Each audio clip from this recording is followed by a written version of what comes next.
Hello दोस्तों, स्वागत है आपका एक नई वीडियो में। तो आज की यह वीडियो थोड़ी सी अलग है। आज की इस वीडियो में बात करेंगे उन कंट्रीज के बारे में जो कि रूल करेंगी इस दुनिया में आज से 20 से 30 साल बाद। पिछले 3-4 सालों में दुनिया में बहुत सी चीजें बदल गई हैं। पॉलिटिक्स, पावर, बहुत चेंजेस आए हैं दुनिया में। तो आखिरकार ये अगले 30 साल किस देश की किस्मत बदलेंगे और कौन से होंगे वो देश जो रूल करेंगे इस दुनिया में फ्यूचर में, जानते हैं आज के मौजूदा हालातों को देखते हुए। हेलो दोस्तों, मेरा नाम है दीपक, आप देख रहे हैं हर्ष इनक्रेडिबल फॉर यू। तो आइए शुरू करते हैं।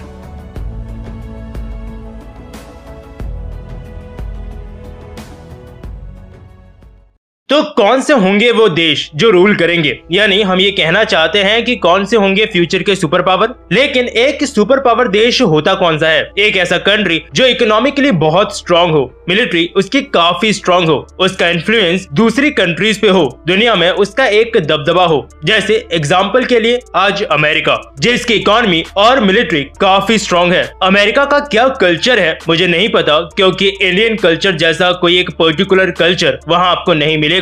स्टिल अमेरिका या वेस्टर्न कल्चर का इन्फ्लुएंस पूरी दुनिया में है। लेकिन क्या अमेरिका एक इकलौती सुपर पावर रहेगी फ्यूचर में? आंसर है नहीं। एक टाइम हुआ करता था जब ब्रिटेन दुनिया की इकलौती सुपर पावर थी और कहा जाता था कि ब्रिटिश एम्पायर का सूरज कभी नहीं डूबेगा। खैर, डूब तो गया।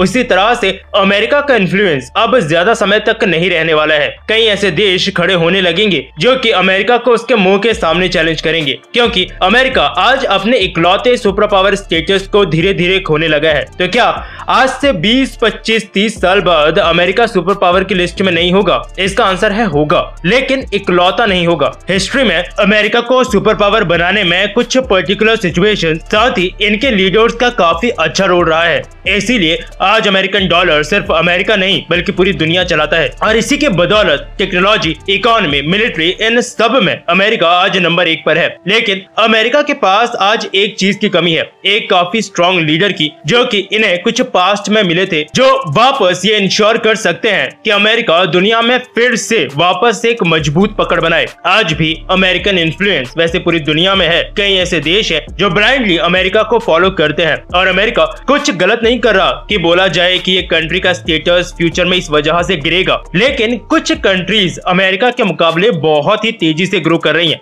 जैसे चाइना, सुपर पावर बनने का दम रखने वाला सबसे तगड़ा कैंडिडेट। अमेरिका के बाद यही कंट्री है जिसकी जीडीपी सबसे स्ट्रांग है, टेक्नोलॉजी में इन्वेस्टमेंट सबसे ज्यादा है, दुनिया की तीसरी सबसे पावरफुल मिलिट्री फोर्स है, और पिछले लगभग 40 सालों से दे दनादन मेहनत कर रहा था चाइना अपने स्टेटस तक पहुंचने के लिए। सबसे ज्यादा मैन्युफैक्चरिंग चाइना में होती है, एक हेयर पिन से लेकर बड़ी बड़ी गाड़ियों तक चाइना सब बनाता है। और इसीलिए 1991 में सोवियत यूनियन के टूटने के बाद रूस वो टक्कर अमेरिका को कभी नहीं दे पाया जो उससे पहले सोवियत यूनियन दिया करता था। लेकिन आज चाइना से वेस्टर्न वर्ल्ड की फटी पड़ी है। लेकिन क्या कोई ऐसी चीज है जिस पे चाइना एक्ट करना भूल गया? तो हाँ, एक चीज है, और वो है जियोपॉलिटिक्स या कंट्रीज के साथ रिलेशंस। चाइना का मैक्सिमम कंट्रीज के साथ 36 का आंकड़ा है, वो चाहे फिर अमेरिका हो, ज्यादातर यूरोपियन कंट्रीज हो, इवन अपने बगल में कंट्रीज जैसे हम खुद, इंडिया, ताइवान, जापान के साथ भी चाइना का लफड़ा है। और ये एक ऐसी चीज है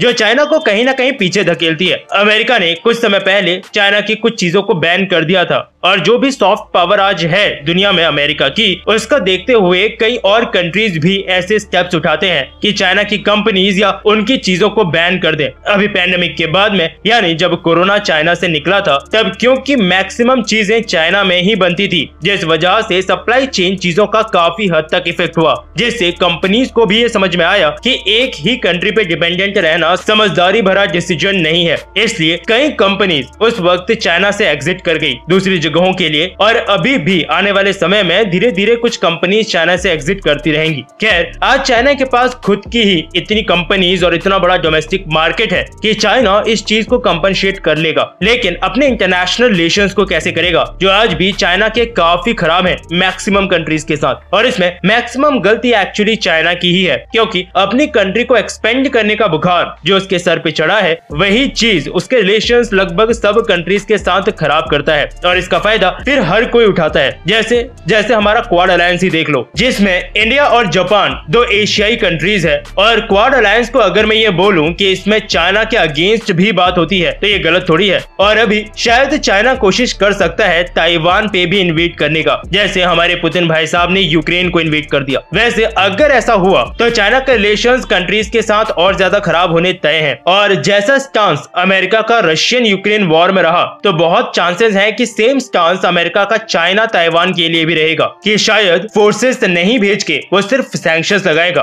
क्योंकि चाइना अमेरिका दोनों ही न्यूक्लियर पावर है। और इसमें फायदा किसका होगा? ह्यूमैनिटी के तर्ज पे किसी का नहीं, लेकिन वैसे शायद थोड़ा बहुत भारत का, जो कि एक और कैंडिडेट है सुपर पावर बनने के लिए। लेकिन भारत पे जाएं उससे पहले मैं बात करूंगा एक ऐसी कंट्री की जो कि क्वाड का ही मेंबर है। जी हाँ, जापान। और जापान अगर फ्यूचर में सुपर पावर बना तो शायद किसी कंट्री को कोई बड़ी प्रॉब्लम भी नहीं होगी। एक छोटा सा आइलैंड कंट्री होने के बावजूद दुनिया की तीसरी सबसे बड़ी अर्थव्यवस्था है जापान। टेक्नोलॉजी आज हम भले ही 2022 में चल रहे हों, लेकिन जापान टेक्नोलॉजी के मामले में हमेशा से ही दुनिया से 10 साल आगे रहा है। बात करें सॉफ्ट पावर या कंट्रीज के साथ रिलेशनशिप्स की, तो जापान के पासपोर्ट की रैंकिंग दुनिया में सिंगापुर के साथ पहले नंबर पर है। और शायद जापान आज दुनिया में सुपर पावर भी होता अगर वर्ल्ड वॉर 2 ने जापान को नहीं सुलाया होता। ये वही जापान है जिसने वर्ल्ड वॉर 2 में उस समय की वेस्टर्न सुपर पावर्स को कड़ी टक्कर दी थी। लेकिन यही चीज असल में आज जापान की सॉफ्ट पावर का कारण भी है। आज जापान की फॉरेन पॉलिसी में अमेरिका का काफी इन्फ्लुएंस है, जो होना भी है, क्योंकि चाइना का एग्रेशन जापान के लिए भी वैसा ही है। साथ ही जापान मिलिट्री वाइज कहीं ना कहीं थोड़ा सा पीछे है, बस जो यही चीज जापान को एक सुपर पावर बनने से रोकती है।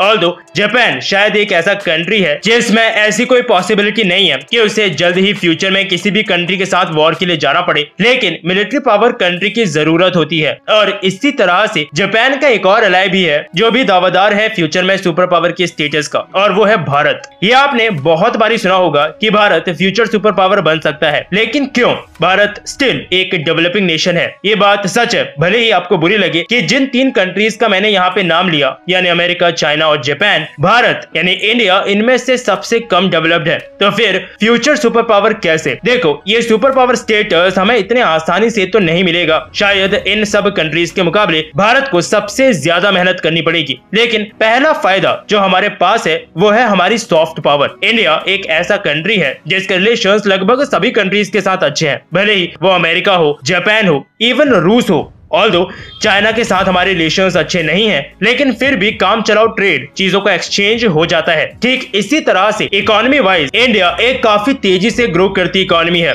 और इसके अलावा एक और चीज जिसका फायदा इंडिया के पास है वो है ह्यूमन रिसोर्स। जैसे जापान, ये एक ऐसी कंट्री है जिसके पास ह्यूमन रिसोर्स की कमी होने लगी है, क्योंकि बूढ़े लोगों की संख्या जापान में काफी ज्यादा है। ठीक ऐसे ही चाइना में लोग हैं, लेकिन चीप रिसोर्स नहीं है जो एक टाइम पे हुआ करता था। जबकि इंडिया के पास ह्यूमन वर्कफोर्स भी है और चीप वर्कफोर्स है, यानी परफेक्ट कॉम्बिनेशन जो कि कंपनीज को चाहिए होता है। मिलिट्री वाइज इंडिया एक स्ट्रॉन्ग कंट्री जरूर है, लेकिन अभी भी हमारे बहुत से वेपन्स, काफी सारे पार्ट्स बाहर से आते हैं। वैसे मेक इन इंडिया की वजह से हम काफी कुछ इंडिया के अंदर भी बना रहे हैं, लेकिन इम्प्रूवमेंट की गुंजाइश यहाँ अभी भी है। और कौन कौन सी चीजें हैं जिस पे इम्प्रूवमेंट की गुंजाइश है? तो इंफ्रास्ट्रक्चर, इसको तो मैं हर वीडियो में इंक्लूड करता ही हूँ, क्योंकि इंडिया को एक अच्छे इंफ्रास्ट्रक्चर की बहुत ज्यादा जरूरत है। ये पहली चीज है जो कि देश में इन्वेस्टमेंट को अट्रैक्ट करती है। और जहाँ तक बात है इन्फ्लुएंस की, तो वो भी इंडिया का है वर्ल्ड फोरम पे। अपने कल्चर के दम पे इवन कई बड़ी कंपनीज के सीईओ इंडियंस हैं। काफी बड़ी कंट्रीज में बड़े पॉलिटिकल लेवल्स पे इंडियंस हैं, जिसकी वजह से एक अच्छी इमेज क्रिएट करने में ये चीजें काफी मदद करती हैं। तो मतलब चीजें सॉर्टेड हैं। मिलिट्री पावर भी है, इकोनॉमिकल पावर भी है, टेक्नोलॉजिकल पावर भी है और सॉफ्ट पावर भी है। तो हाँ, लेकिन हमें सब में अभी इम्प्रूवमेंट चाहिए। इकोनॉमी हो, इंफ्रास्ट्रक्चर हो, मैन्युफैक्चरिंग हो, सब में। और इसीलिए भारत एक कॉम्पिटिटिव कैंडिडेट जरूर है फ्यूचर सुपर पावर के लिए, लेकिन कहीं ना कहीं मुझे लगता है कि टाइम भारत को लगेगा। शायद हमसे पहले चाइना सुपर पावर बन सकता है अगर वो अपने एग्रेशन को सुधारता है तो, क्योंकि इंडिया को खुद को इम्प्रूव करने में टाइम जरूर लगने वाला है, लेकिन पोटेंशियल जरूर है भारत में। बस देखना यह है कि कब तक हम अपना 100% अचीव कर पाते हैं। तो आपको इन कंट्रीज के अलावा क्या कोई ऐसी कंट्री दिखती है जो कि इकोनॉमिकली, मिलिट्री, टेक्नोलॉजी वाइज से अपने इन्फ्लुएंस के दम पे फ्यूचर सुपर पावर बनने का दम रखती है? नीचे कमेंट सेक्शन में जरूर बताइएगा। अभी के लिए इस वीडियो में इतना ही। वीडियो पसंद आई हो तो लाइक और शेयर जरूर करना। फिर मिलूंगा आपसे एक और नए इंटरेस्टिंग टॉपिक की एक नई वीडियो के साथ। तब तक के लिए अलविदा।